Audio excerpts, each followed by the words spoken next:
Estamos en comunicación con Hernán Lecher, director del Centro de Economía Política Argentina, del CEPA. Hernán, ¿cómo estás? Muy buenas tardes. ¿Qué tal? ¿Cómo estás? Buenas tardes. Bueno, gracias por haber tenido la deferencia de esta comunicación con Córdoba, con Crónica Semanal. Y nos detenemos en estas palabras de Alberto Fernández y el crecimiento que han tenido muchas empresas, muchos rubros. Concretamente, ¿cuáles han sido los que más crecieron en los últimos años en Argentina?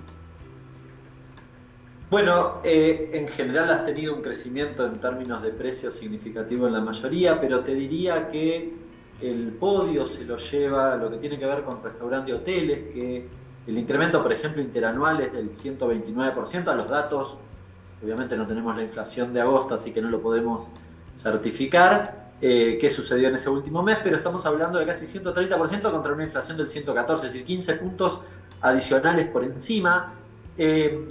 Alimentos y bebidas y comunicación. Te diría que esos son los tres principales rubros que han incrementado sus precios. Cuando uno amplía de todas formas el rango de tiempo, lo que encuentra es que la mayoría de las actividades han incrementado post pandemia. Vos te acordás, Ana, que con la pandemia hay una caída sustancial del PBI del orden del 10%, Sí. pero la recuperación es francamente muy acelerada. A finales del 2020 vos prácticamente ya habías vuelto en términos de actividad a la etapa previa. Bueno, de ese momento en adelante tenés crecimiento de la actividad económica prácticamente en todos los rubros y, como todos los que recién estaban entrevistando lo saben y de hecho lo mencionaban, el salario no se movió de la misma forma en términos reales. Es decir, en el mejor de los casos se mantuvo en niveles de 2019, de hecho eso indica el promedio, pero claro, el crecimiento de la actividad superó ampliamente los niveles que vos tenías a finales de 2019. Dicho de otro modo, un crecimiento de productividad que no se vio reflejado en la evolución del salario, y eso te diría que, te mencioné las actividades que principalmente se quedaron con una porción adicional, pero te diría también en general que todas las actividades han logrado ese desempeño, un desempeño donde la actividad creció más que lo que crecieron los salarios. Hernán, hay que hacer una distinción en el pequeño, el mediano empresario y el gran empresario. Sí, claramente. La diferencia es importante. Los grandes empresarios, en la Argentina tenés una estructura oligopolizada, sobre todo en el segmento de los alimentos, Sí. aunque en lo que tiene que ver con insumos difundidos, no sé, acero, aluminio y demás, tenés también grandes oligopolios, incluso monopolios en varios de ellos. Esos segmentos han crecido de manera más significativa que las pymes. También acá quiero decir una cosa, porque yo escuchaba en estos días al representante de la CAME que dice que efectivamente las pymes no están en condiciones de pagar. Bueno, los propios datos que publica la CAME no indican eso. Dicen que, por ejemplo, las ventas minoristas del primer semestre de este año, que son los datos disponibles, son similares a las ventas minoristas en términos equivalentes, ¿no? Estamos hablando al primer semestre del año pasado. Es decir, no hay una situación crítica.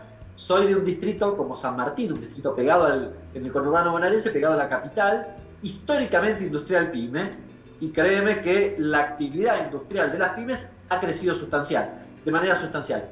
Es cierto que esas pymes no tienen las mismas espaldas que tienen las grandes para no solo enfrentar el bono, sino en general, para sortear las dificultades de la producción en este momento, pero también es cierto que tienen actividad. Hoy la actividad económica se sostiene, salvo en el sector agropecuario, que ha caído por el efecto de la sequía. En el resto de los sectores, la verdad que, y sobre todo en el sector industrial, hay una actividad con un nivel relativamente alto. Los márgenes de rentabilidad, claro, no son los mismos los de la pyme que los de las grandes empresas.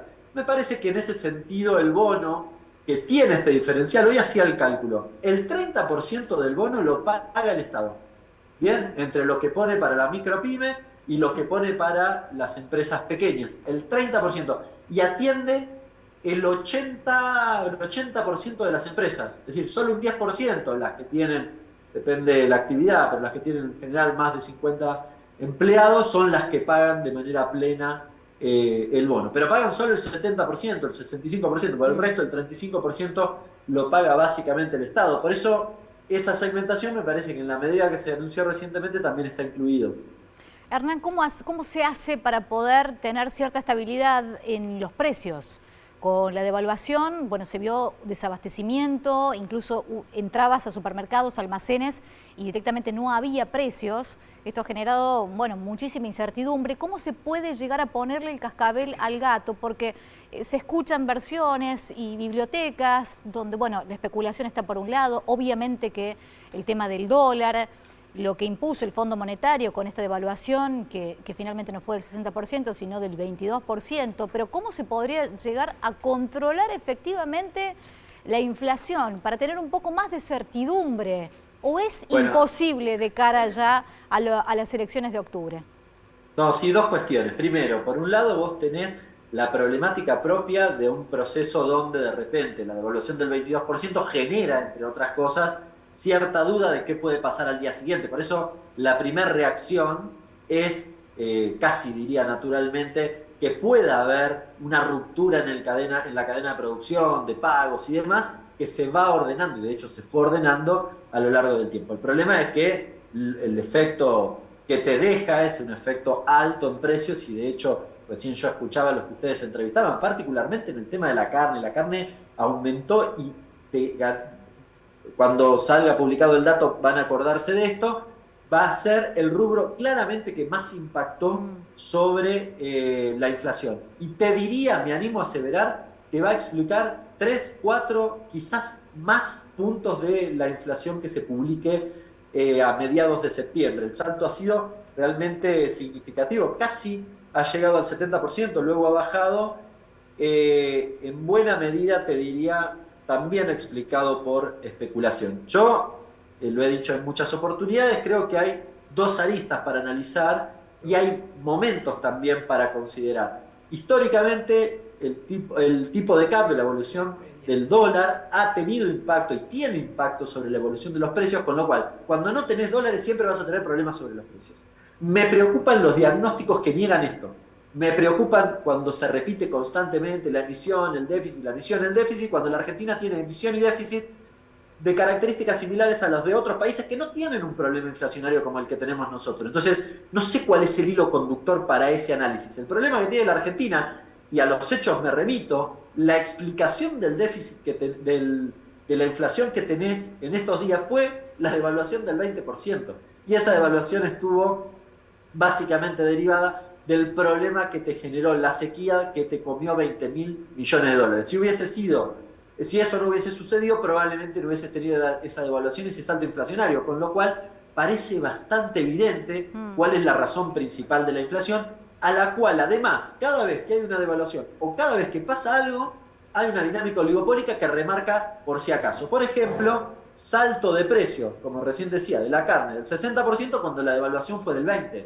Que me expliquen por qué. Entonces las dos cosas son lo que comulgan en esto. En la medida que vos tengas dólares, y eso, en parte lo que conseguiste del Fondo Monetario Internacional, agosto va a ser muy alto la inflación, pero luego la curva va a tender a descender, pero los dólares que te dio el fondo, y en la medida que se ordene la cuestión del acceso a los dólares por el fin de la sequía, vas a poder ir ordenando la cuestión inflacionaria. El resto son soluciones mágicas. Yo no me enamoro de eso porque básicamente dolarizar o resolver con una mega devaluación la cuestión inflacionaria, lo único que haría es profundizar el daño al bolsillo de los que estábamos recién escuchando en las entrevistas. Hernán, no tenemos mucho tiempo, pero aprovechando que estás allí del otro lado, ¿cuál es el porcentaje del Producto Bruto Interno del país que se destina a las asistencias sociales? Porque se habla ya, en tono de campaña, del gasto, entre comillas, que se destina a esas partidas. ¿Cuál es más o menos el porcentaje?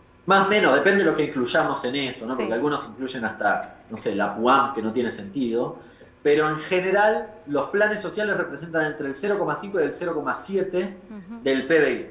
El déficit de nuestro país para este año exigido por el fondo es del 1,9.